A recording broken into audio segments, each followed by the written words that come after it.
मगर जैसे ही इसने पंख को छुआ वो बेजान हो गया। वो गुस्से में बोला, ये जादू नहीं है, ये पंख झूठ है, तुम सबको धोखा दिया गया है।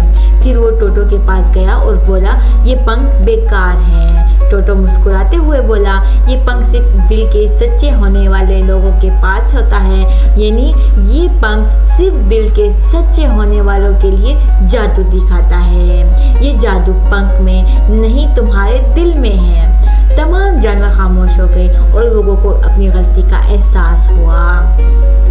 आखिरकार वो जादुई पंख आसमान की तरफ उड़ गया और एक नरम आवाज आई, सच्चाई, नेकी और दोस्ती, यही असल जादू है। टोटो ने खुशी से अपने दोस्तों को गले लगा लिया और जंगल में मोहब्बत, दोस्ती और सुकून की रोशनी फैल गई। तो सोचो बच्चों, याद रखो, सच्चाई, नेकी और मोहब्बत का रास्ता हमेशा जादू से बड़ा होता है।